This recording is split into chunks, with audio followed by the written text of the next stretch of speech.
اللهم صل وسلم وبارك على سيدنا محمد. ازيكم عاملين ايه؟ يا رب تكونوا بخير وبصحة وسعادة يا رب. هنشوي مع بعض النهاردة السمك بطريقة حلوة جدا هتعجبكم، والرز الصيادية برضو بطريقة حلوة جدا.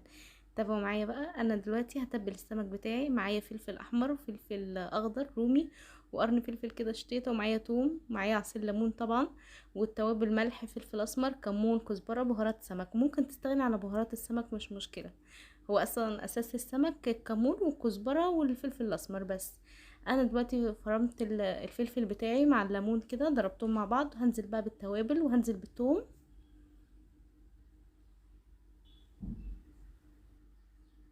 هقلب بقى التتبيله كده كويس جدا مع بعض. عايزه اقولك بجد ريحتها خطيره حلوه جدا، وخلت السمك طعمه جميل جدا. كده انا خلاص قلبتها. اشيل كده معلقتين بقى على جنب لانها عزو. وبقيت التتبيله بقى هنتبل بيها السمك. طبعا السمك المكاريلي ده انا غسلاه كويس جدا ومنضفاه ومنشفاه كويس جدا من الميه. انا فاتحه للاخر السمكه، فاتحه للاخر لان لسه احنا هنحشيها مره كمان. بجد هتبقى احلى طريقه سمك هتشويها في البيت، بجد والله العظيم كان طعمه خطير بجد حلو جدا. هيعجبك باذن الله.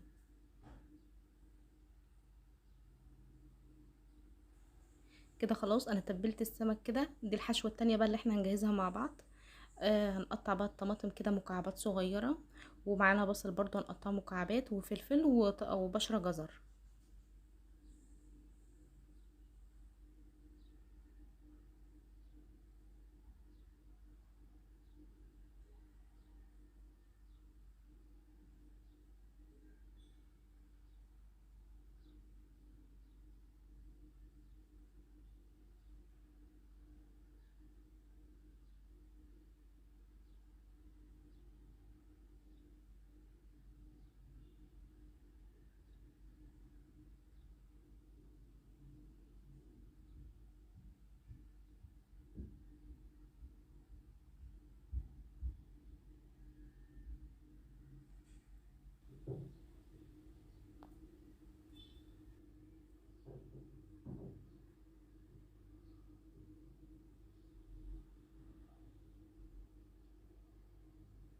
كده خلاص انا قطعت الخضار بتاعي كله.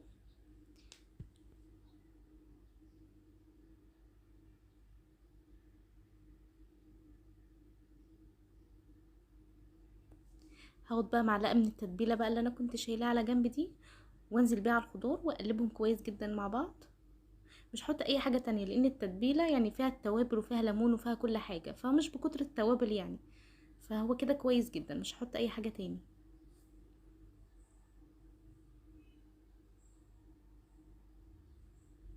عموما لما بتحطي توابل كتيره زايد عن حدها فبتخلي طعم الاكل مش حلو. كده بقى اجيب السمكه بتاعتي واحط الحشوه بتاعتي بقى كده فيها. هحشيها بقى الخضار اللي احنا مقطعينه ده، بجد خلت طعمه حلو جدا. كده خلاص هجيب الخيط بقى واقفل عليها كده بالسمكه. هلف الخيط كده على السمك بتاعي زي ما انتوا شايفين كده، عشان الخضار اللي احنا حاشينه في السمك ما يطلعش بره. وبجد اللهم بارك مفيش اي حاجه خالص خرجت بره السمكه وانا بشويها.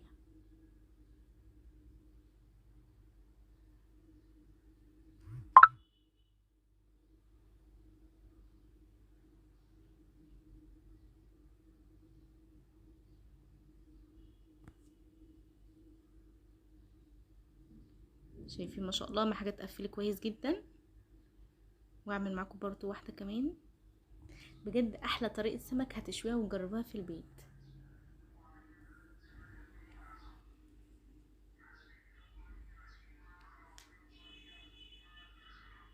شايفين ما شاء الله. لف كده عليه برضو الخيط كده واقفله كويس جدا. كده استحاله التتبيله تخرج بره السمكه.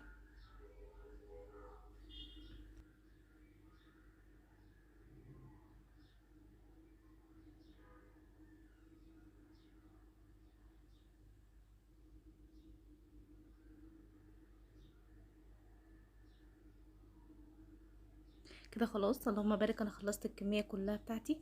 تعالوا بقى نعمل الرز الصياديه مع بعض. انا حطيت معلقتين زيت كبار، وهنزل ببصل كده مقطعه صغير. هقلب بقى فيهم كويس جدا لحد ما البصله تحمر، انا عايزاها تحمر كويس جدا. كده خلاص انا وصلت للون اللي انا عايزاه. شايفين؟ اللهم بارك. ما تخافيش يعني هي مش هتنحرق، احنا عايزينها تحمر قوي بس عشان تدي لون حلو للرز. ما بحبش اضيف الميه، انا بحب اضيف الرز الاول. تمام، عشان يبقى اقلبه كده مع البصله ويبقى مفلفل، يتشوح كده. لما بتشوح الرز قبل ما تضيف عليه الميه بيطلع معاكي مفلفل وحلو. هقلبهم بقى كويس جدا كده، وانزل بقى بايه، بالجزر. بس اللقطه دي اتقطعت مش عارفه ليه. وحطيت برضو معلقه من التتبيله اللي احنا بتاعت السمك اللي احنا كنا شايلينها على جنب، بس للاسف اللقطه دي ما اتصورتش. طبعا حطيت الملح بتاعي، الملح حسب الرغبه، ونزلت بميه سخنه. اهم حاجه تنزلي بميه سخنه جدا. شايفين؟ عشان نزلت بميه سخنه على طول هو غلي اصلا على طول. فاحنا نسيبه كده يغلي غلوتين، وبعدين نهدي عليه النار شمعة لحد ما يستوي على طول. طبعا جبت صينيه بقى حطيتها على النار، خليتها سخنت كويس جدا. وحطيت بقى السمك كده يتشوح. ما تدهنيش الصينيه ولا زيت ولا اي حاجه خالص، دي اهم حاجه، بس تسخن معاكي كويس جدا. وبعدين تسيبي السمك.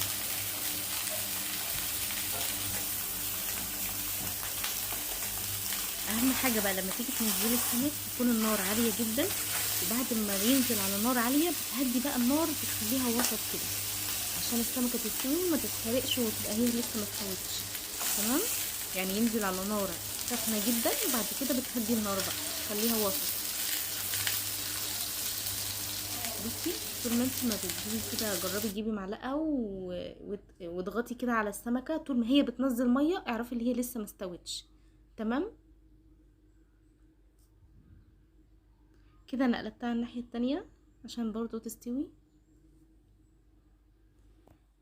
عايزه اقولك بجد والله ما يفرق حاجه عن السمك اللي بيتشوي بره نهائي. طعم وريحه حاجه كده جميله ما شاء الله. وطبعا بالعكس يعني اللي هو احلى في البيت، بنظافه واثقه فيه وعارفه انت عامله ايه.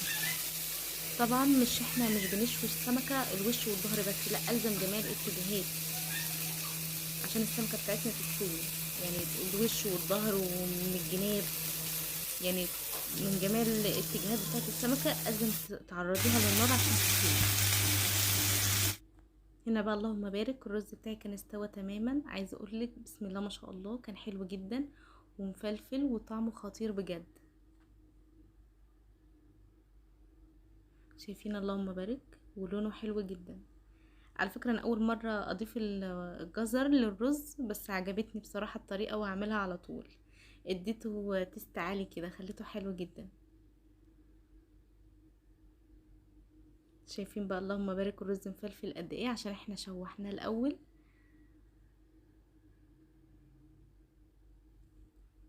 شايفين ما شاء الله الجمال.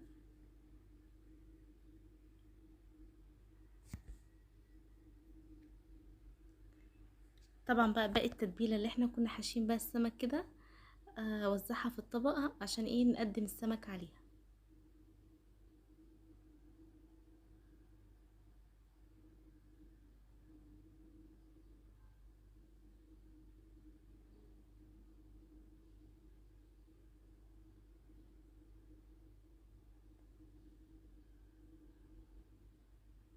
شايفين ما شاء الله الجمال السمك بتاعنا عامل ازاي. طبعا لو وصلت معايا الفيديو لحد دلوقتي متنسيش تحطي اللايك الحلو بتاعك، ويا ريت لو مش مشتركه في القناه يا ريت تشتركي وتفعلي زر الجرس الكل عشان يوصلك كل جديد.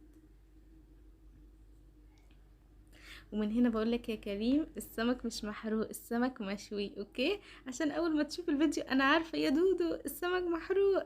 لا مش محروق يا كريم. انا حطيت بس رشه كده من البقدونس وبشر الجزر كده على السمك تديله شكل حلو كده. بقى الشكل النهائي بتاعنا. يا رب الفيديو كده يكون خفيف على قلوبكم ويكون عجبكم. متنسونيش في اللايك والاشتراك، واقول لكم بقى دمتم سالمين واسيبكم في رعايه الله وحفظه.